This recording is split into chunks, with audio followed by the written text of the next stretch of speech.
नमस्कार मित्रांनो, स्वागत आहे तुमचं आपली मराठी चॅनलमध्ये. मित्रांनो, आज मी जुनी बालभारती इयत्ता 4थीच्या पुस्तकातून तुमच्यासमोर अतिशय मनोरंजक धडा घेऊन आला आहे, ज्याचं नाव आहे माझे दत्तक वडील आणि याचे लेखक आहे ची.वी. जोशी. चला तर वाचूया आपण माझे दत्तक वडील. मला पुण्यास नोकरी होती, तरी मी दर साल रत्नागिरीस येत असे व माझ्या वडिलोपार्जित इस्टेटीपैकी माझ्या वाटेला जे नारळाचे झाड व फणसाच्या झाडाची फांदी आली त्याचे वार्षिक उत्पन्न 1 रुपया 5 आणे 5 पै घेऊन जात असे. यंदाच्या वाटणीचे पैसे मी कालच वसूल केले होते व आज संध्याकाळच्या बोटीने परत पुण्यास जाणार होतो. तोच एक 50शीच्या सुमाराचा वृद्ध गृहस्थ घाईघाईने माझ्याकडे येत आहे असे पाहून थबकलो. तो गृहस्थ धावतच माझ्याजवळ आला व त्याने अंगाभोवती दोन्ही हात टाकून मला कावटाळले. अहो, हे काय आजोबा, सोडा मला. बाळ, नको रे अशा म्हाताऱ्याला झिडकारू. तोच तू, अगदी हुबेहूब. अहो आजोबा, कबूल आहे सगळं, तोच मी. हुबेहूब काल दिसत होतो तसाही आजही दिसतो आहे. कालचा चिमणाजी विठ्ठल. काय चिमण तुझं नाव? मग तर जमलंच. चिमण चिमण, ये रे माझ्या चिमण्या बाळा, असे उद्गार काढत म्हातारबुवांनी मला अधिकच आवडले. अहो शास्त्री बुवा, तुम्ही वेड्याच्या इस्पितळातून रखवालदाराच्या हातावर तुरी देऊन तर नाही आला? अरे बाळा, मी कोणाच्या हातावर तुरी देऊन आलो नाही, पण तू मात्र माझ्या हातावर तुरी देऊन 20 वर्ष पळाला होतास. पण सुदैव माझं, काल रात्री गुरुराजांनी स्वप्नात येऊन सांगितलं की तुझा बाळ उद्या सकाळी तुला भेटलाच पाहिजे. मी म्हटलं, पण त्याला ओळखणार कसा? तेव्हा गुरुराजांनी स्वप्नात तुझं दर्शन घडवलं. आता चल माझ्या घरी. या वेड्याच्या डोक्यात आहे तरी काय हे पाहायच्या उद्देशाने मी त्याच्याबरोबर त्याच्या घराकडे जाण्यास निघालो. 10-5 घरे गेल्यावर त्याच्या घरी पोहोचलो. आत गेल्याबरोबर तेथील थाट पाहून मी थक्क झालो. म्हाताऱ्याने रामागड्यास हाक मारून बोलवले आणि थोडी केळी आणि एक पपनस घेऊन येण्यास सांगितले. रामा म्हणाला, पण अण्णा. रामास पुरते बोलू न देता म्हातारा त्यास गप्प करून म्हणाला, होय, मालकांचेच पाहुणे आहेत हे. दा, जास्त बोलू नको. रामा काहीतरी पुटपुटत गेला. म्हातारा ओरडून म्हणला, अहो आईसाहेब, जरा बाहेर या. एक बाई माझ्या घरातून दारात येऊन उभी राहिली. तिला उद्देशून म्हातारा म्हणाला, हे पाहिलेत का हो आपले चिरंजीव? झालं की नाही माझं स्वप्न खरं? नावसुद्धा गुरुराजांनी सांगितलेलं, चिमणाजी. मग म्हातारा झोपाळ्यावरून उठला व भिंतीवरचा एक फोटो काढून मला दाखवत म्हणाला, चिमण राया, पहा ही गोजीरवाणी बाळं एकाहून एक सरत रत्नच होती, पण काळाला नाही ती पावली. इन्फ्लुएन्झाच्या साथीत 8 दिवसात एकामागून एक गेली. अण्णांनी आपल्या जमीन जुमल्याची कल्पना मला करून दिली. अण्णांच्या जवळ बरीच माया होती. तो बंगला, ती बाग, रत्नागिरी व संगमेश्वर तालुक्यातील भातशेते, दरमहा 300 रुपये भाडं आणणारे मुंबईचे लहानसे घर, शिवाय 20,000च्या नोटा असलेले गाभाड आयतेच पदरात पडत असल्यावर कोणता शहाणा माणूस अण्णांच्या स्वप्नावर अविश्वास ठेवील? पण अण्णा, मला तुमचा दत्तक होता येणार नाही बरं का? मी म्हटलं, अरे दत्तक नको आणि फित्तक नको, फक्त तू आमच्यावर माया कर, म्हणजे माझी सगळी माया तुलाच मिळेल बरं. वर चाळीतले जोक ते तुझे कोण लागतात? मी अण्णांना माझी सगळी हकीकत सांगितली. मी पुण्यास नोकरीला असतो असे ऐकल्यावर ते म्हणाले, अरे चिमणा, 60 टिकल्यांकरता खरडे घाशी करण्याचं आता तुला कारण नाही, परंतु मला जर दम्याची व्यथा असल्यानं एवढा पावसाळा आम्ही दोघं पुण्यास काढू. स्वतंत्र बिराडच करणार होतो, पण आता तू आहेसच.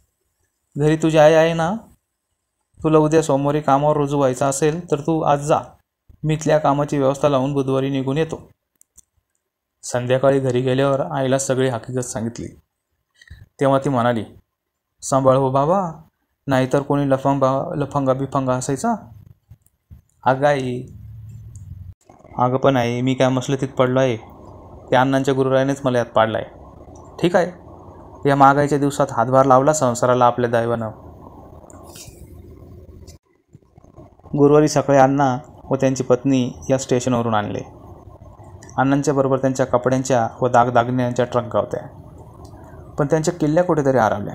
त्यामुळे त्यांना आंघोळीनंतर बदलायला चिरगुटेही नव्हते.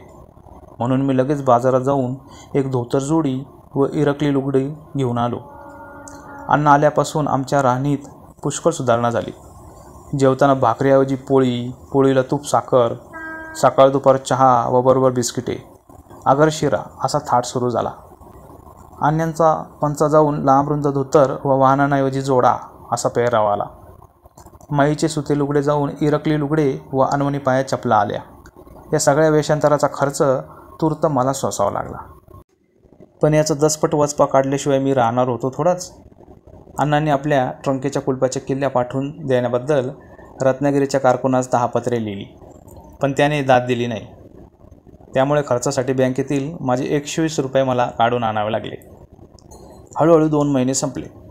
माझे बँक खाते खलास झाले. पगारही संपला होता. पण अद्याप अण्णांच्या किल्ल्या येईनात. तेव्हा त्यांनी 500 रुपये रजिस्टरने ताबडतोब पाठवून देण्याविषयी रत्नागिरीच्या आपल्या कारकुनास लिहिले व ते येईपर्यंत खर्चास मी माझ्या सासऱ्याकडून 200 रुपये उसने आणले. 15 दिवस होऊन गेले तर रजिस्टरही येईना.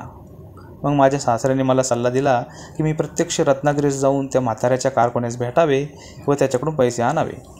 मी रत्नागिरीस गेलो व तेथे भाऊबंदांकडे उतरलो. दुसऱ्या दिवशी सकाळी मी अण्णांच्या बागेतील बंगल्यात गेलो. पूर्वी मी येथे आलो होतो तेव्हा बंगल्याच्या माडीस कुलूप होते, परंतु यावेळी अण्णा पुण्यास असून ती उघडी असल्याने मला नवल वाटले. मी ओसरीवर गेलो व पाहतो तो झोपड्यावर 3 सुरेख मुले बसलेली. ही भुताटकी तर नाही ना असे मला वाटले, कारण ज्या मुलांचा फोटो दाखवून ही माझी गुजीरवाणी बाळे इन्फ्लुएन्झाच्या साथीत गेली असे अण्णा म्हणाले होते, तीच ही मुले. पोषकही तेच होते.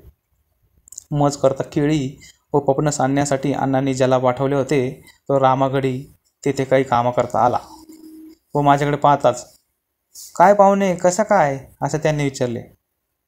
ठीक आहे, पण ते अण्णा कुठे आहेत रे? तो अण्णा कुठे पळाला त्याचा काही पत्ता नाही. म्हणजे ते अण्णा बंगल्याचे मालक नव्हते? अहो कसले मालक? वहिनीबाईसनी पुसा म्हणजे त्या सांगतील सगळं.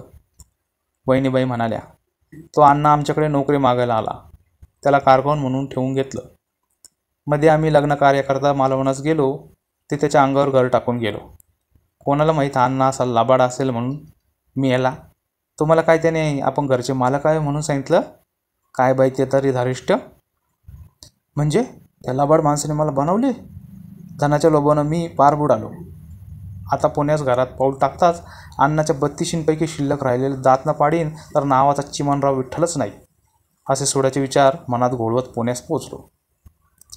तांगेतून उतरताच, कुठं आहेत अण्णा असे म्हणत मी घरात शिरलो. अरे असं झालं तरी काय रागवायला असे आईने विचारले. पण आधी ती दोघं?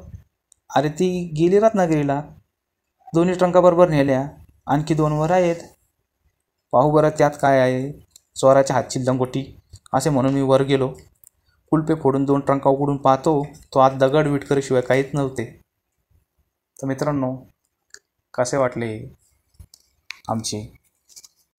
तर मित्रांनो, कसा वाटला तुम्हाला आजचा धडा माझे दत्तक पुढील? कमेंट सेक्शनमध्ये नक्की कळवा. धन्यवाद.